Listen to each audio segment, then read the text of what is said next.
Bom dia! Hoje, quinta-feira, 8 de outubro, um dia que pode ficar na memória dos brasileiros. Por quê? Ontem foram rejeitadas as contas, da presidente Dilma por conta das pedaladas fiscais pelo TCU, Tribunal de Contas da União. Eles votaram ontem, e rejeitaram, foi 8-0, porque o presidente do TCU não pode votar. Agora os próximos passos é agora ver o Congresso abrindo aí o processo de cassação, e votando, obviamente. O interessante é destacar que a gente, na semana passada, no final de semana passada, a gente tinha uma calmaria, assim, vinda nos mercados brasileiros, no mercado brasileiro. Uma calmaria que era a reforma ministerial e a expectativa essa semana da votação dos vetos. E aí o governo veio sofrendo derrotas consecutivas essa semana. Primeiro, a gente já vinha falado isso, que não acreditava na votação dos vetos. Foi o que aconteceu. Não veio. É uma derrota porque você aumenta os gastos do governo e isso não tem data para ser votado agora. Não foi só postergado, não foi adiado. Então, postergado é quando você joga uma data para frente, adiado é quando você não tem data definida. Ele ainda teve o Tribunal Superior Eleitoral falando que pode dar início ao processo de cassação da legenda, PT, PMDB. E agora pode-se dar o início do processo também de cassação via Tribunal de Contas da União. Prazo para isso, nada disso esse ano. Em breve, aí, a gente está quase que meados de outubro, o Congresso entrará em recesso, então não tem tempo hábil para isso. Então a gente só vai ver isso provavelmente em 2016. Mas diria que a pesquisa que a gente fez com os investidores institucionais na semana passada, que terminou na última sexta-feira, se fizesse hoje, a probabilidade de aumento dos respondentes dizendo que a possibilidade de ocorrer o impeachment aumentaria essa probabilidade. Eu diria que teria quase certeza que isso aconteceria, dado esse cenário aqui, que aconteceu aqui. Não era dado que ele rejeitaria as contas, tinha sempre aquela expectativa. E fora que foi por unanimidade. Então abre esse processo, a mídia vai começar a falar, vamos ver aí, fora a base governista. A gente viu ontem nos vetos foi interessante essa reportagem, quantos deputados faltaram no Congresso e de cada partido que faz parte da base aliada. Tem um PPS, se eu não me engano, 25 deputados, faltaram 14. Então isso demonstra aí a falta de governabilidade, um problema econômico também, o problema econômico pode tirar ela de lá, porque pressiona a sociedade, e o outro é também esse problema na governabilidade TCU e TSE. Se você apostar, é mais fácil vir TCU, porque TSE cai também a legenda a novas eleições e seria impedido também o PMDB. Eduardo Cunha se mostrou bem mais forte do que o Pisciani. Mas eu não vou mais entrar aqui no detalhe, já falei bastante aqui para esse início de quinta-feira. Eu vou passar para o Gustavo Cruz para falar. China voltou a negociar depois de um feriado de uma semana. A gente fala que tem feriados longos aqui, mas por lá uma semana de feriado. Para falar também como é que os indicadores na Europa e de mais informações no mercado doméstico. Bom dia, Gustavo. Bom dia, Celso. Bom dia a todos. Pois é, antes de ir para a parte internacional, falar dois destaques aqui domésticos. A gente teve o Senado aprovando as novas regras de aposentadoria. É aquela regra 85-95, que soma idade e tempo de contribuição. Uma das preocupações que foi aprovada é a desaposentação, que é a possibilidade de recálculo do benefício caso a pessoa volte ao mercado de trabalho. E agora ela ainda passa para ver se a Dilma vai manter ou se vai vetar alguma das partes que foram mudadas. Outra parte foi a entrevista do Joaquim Levy ao jornal Folha de São Paulo. Ele afirmou que, quando questionado, que o Lula insistiu que tem que ter mais crédito e para a economia, falou que o crédito só vai voltar quando diminuírem as incertezas, quando o pacote fiscal começar a deixar claro a condução da economia para os próximos anos. Então foi contrário, falou que crédito agora não tem como mudar a situação atual. Também comentou sobre a CID, falou que a CID não deve ser descartada, que sempre tem que ficar no radar, mas falou que agora a CID seria um problema porque contraria um impacto inflacionário muito grande. Também foi questionado sobre o CPMF, falou que é com certeza o plano principal, e quando perguntado se não passasse, ele falou que qualquer alternativa a CPMF em termos de imposto seria pior para a população, então falou que foi escolhida muito bem a CPMF, que é a melhor opção, a melhor alternativa segundo ele, que acredita assim que vai ficar. E também quando questionado se ele próprio ficaria no governo, que crescem cada vez mais os boatos que ele pode sair, ele desconversou, não quis responder diretamente, falou que trabalha para o crescimento da economia, que não se vê diferente disso. Lembrando que a gente tem agora no Peru, em Lima, o encontro do FMI, do Banco Mundial. Então, a maioria das principais autoridades monetárias, as principais autoridades da economia mundial estão por lá. A gente vai ter tanto o Alexandre Tombini, presidente do Banco Central, participando de algumas mesas redondas, como o Joaquim Levy, o nosso ministro da Fazenda, que vai participar de uma mesa redonda, inclusive com a diretora-presidente do FMI, a Christine Lagarde. Então é interessante ficar atento, porque eles com certeza vão fazer alguns discursos importantes comentando o que eles estão vendo para a economia para frente. Ainda indo para a parte internacional, mais um dado desapontante da Alemanha, a balança comercial. Ela foi revisada para baixo no mês anterior, no mês de julho, e no resultado de agosto ela decepcionou. Então ela passou de julho de 22,4 bilhões de superávit comercial de euros para 19,6, uma queda. Lembrando que ela estava batendo recordes de superávit, mas de qualquer jeito é mais um dado desapontante vindo do país. Nas últimas semanas a gente teve vários. As quedas nas exportações foram apontadas como principal causa dessa queda da balança. Elas recuaram 5,2%, então a exportação caiu 5,2%.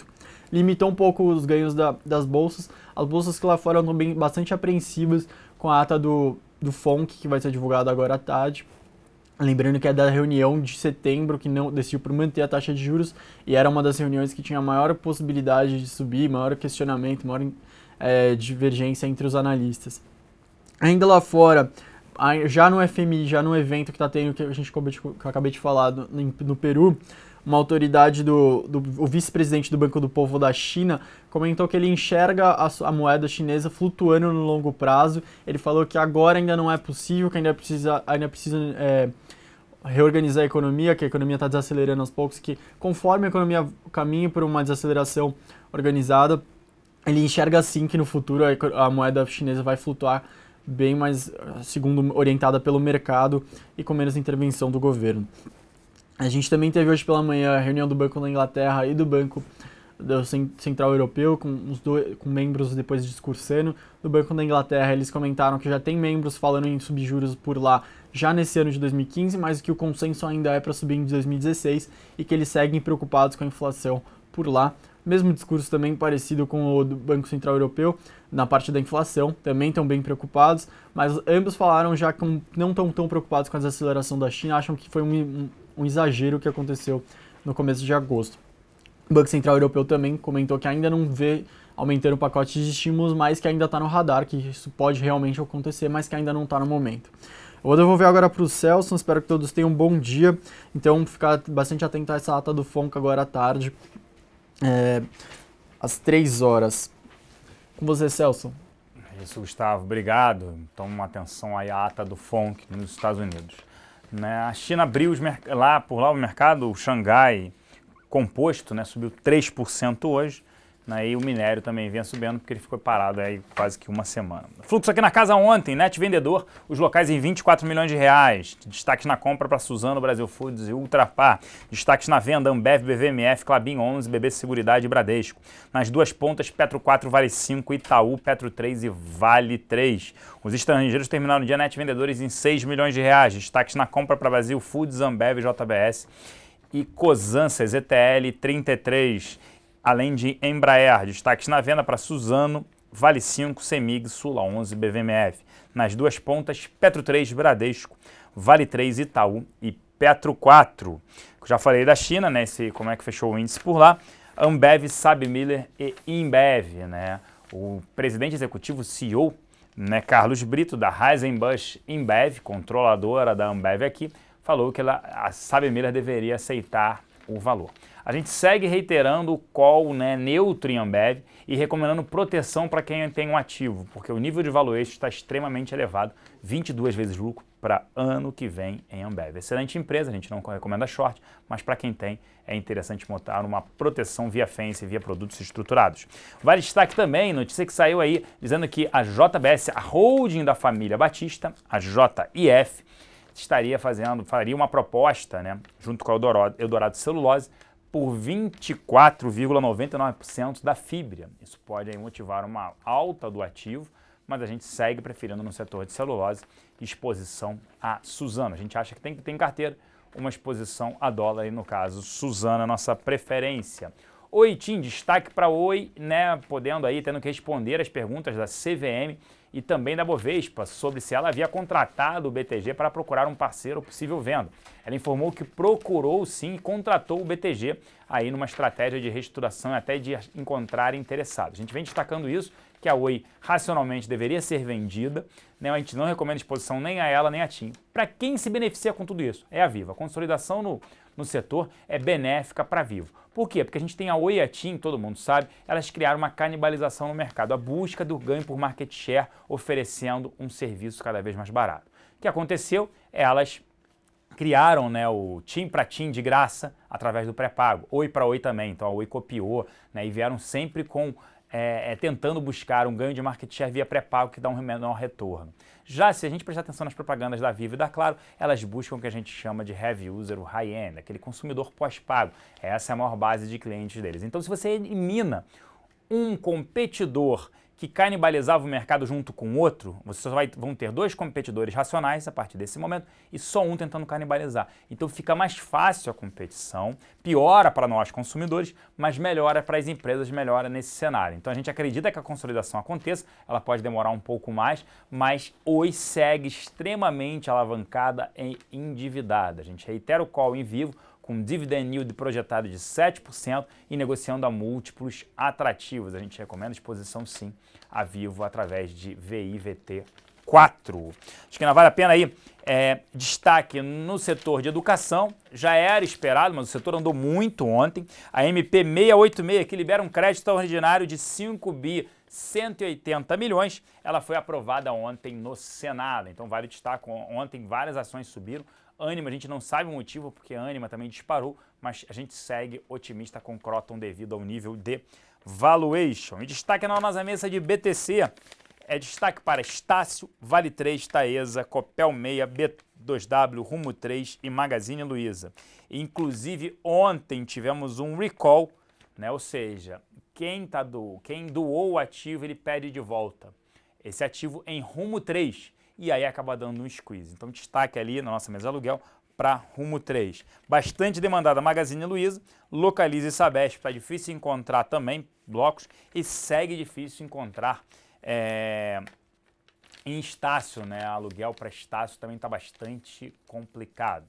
A gente segue falando que o call ainda é político, né? Vai nortear a nossa bolsa hoje nos próximos dias e destacando que a pesquisa que a gente fez, quem não pegou no início aqui, a gente fez na semana passada, quinta e sexta, com investidores institucionais, a probabilidade de impeachment que eles responderam tende a aumentar após essa derrota essa semana, né? Foram várias derrotas. Ontem, novamente, foram 2 derrotas nos vetos, né? Na votação que não teve dos vetos.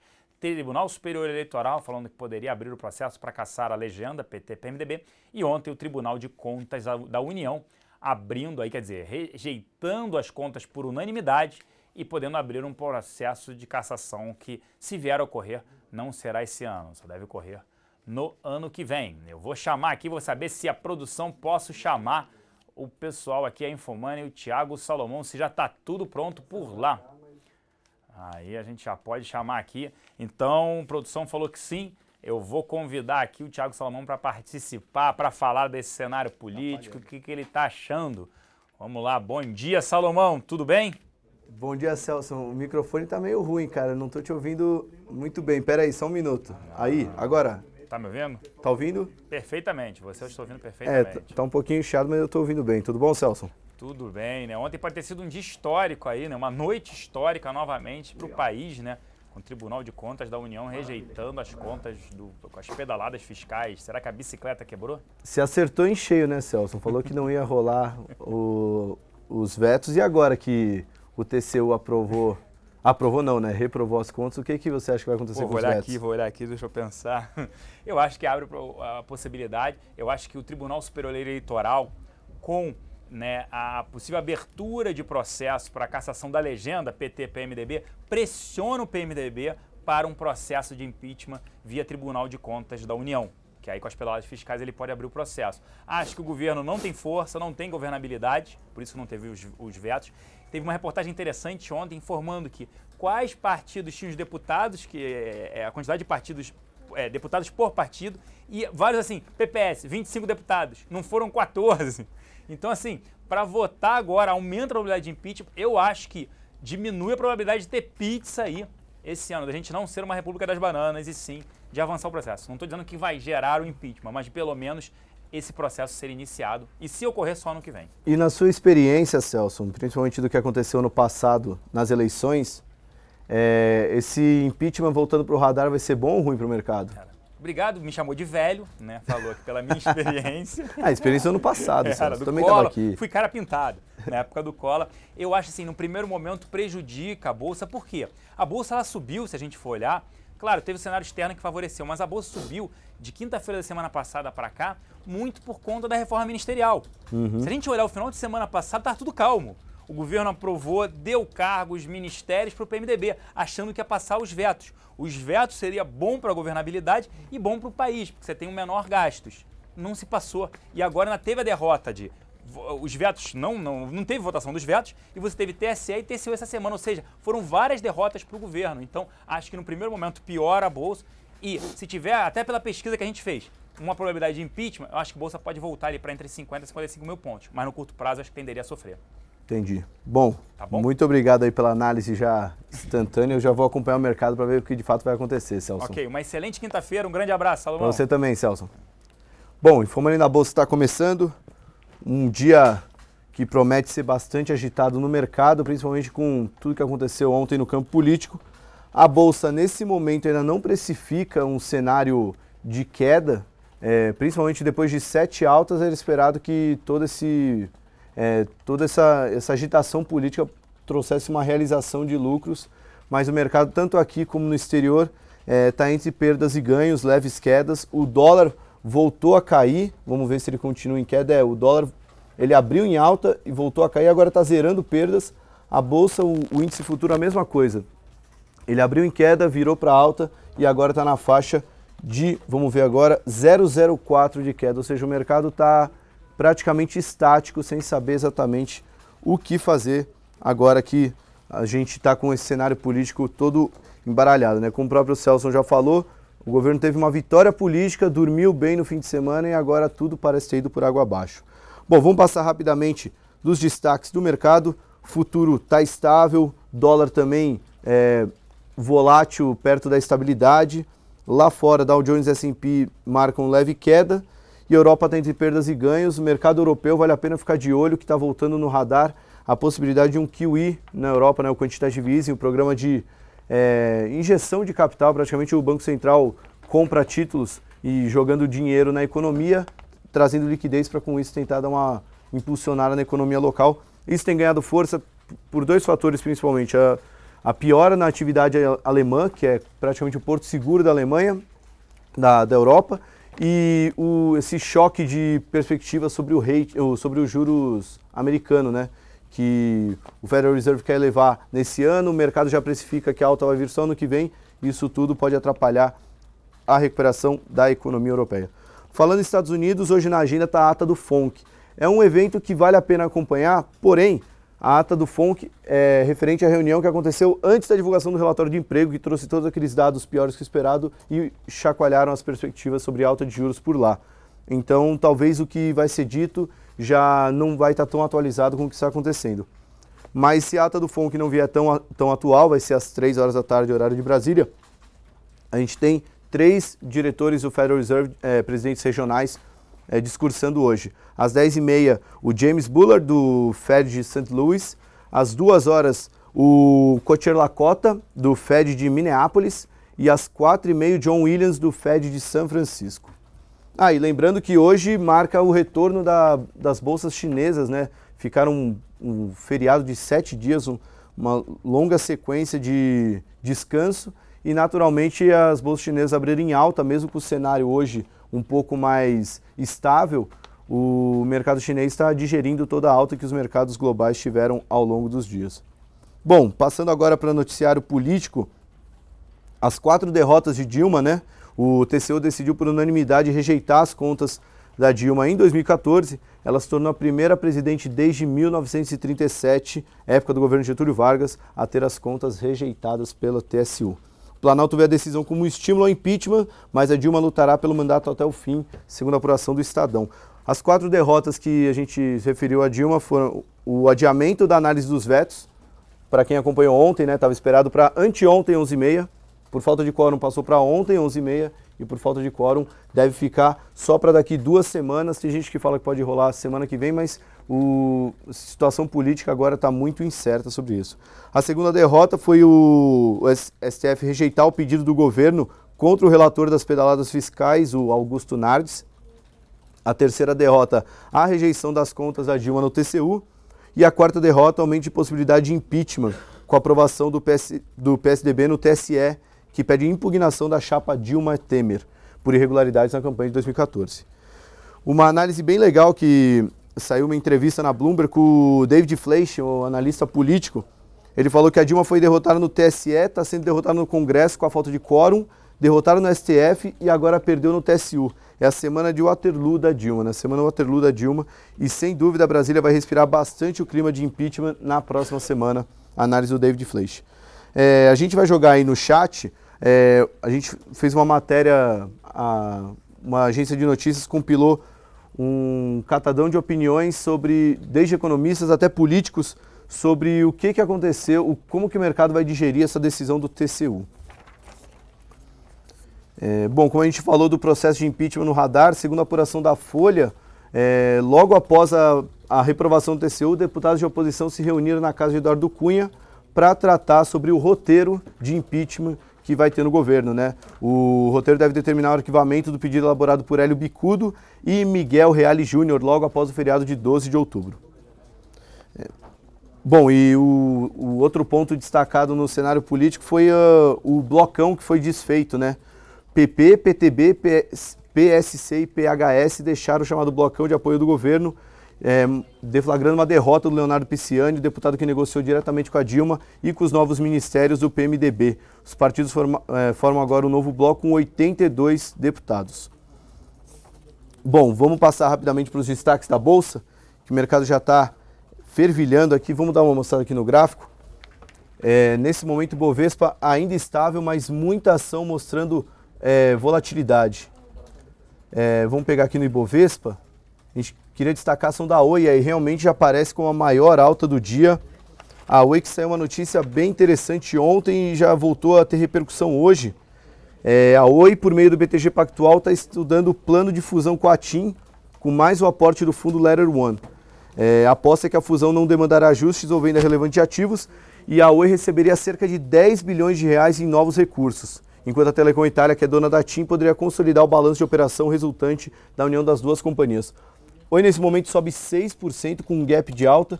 Vai ser a quinta alta seguida da Oi, que nesses 5 pregões já acumula ganhos de mais de 40%. Bom, ainda no destaque da Bolsa, vale a pena monitorar a Direcional. BTG comentou que Direcional pode se beneficiar com a nova ajuda do FGTS ao Minha Casa Minha Vida. Nesse momento a ação mostra uma alta sutil de 1%.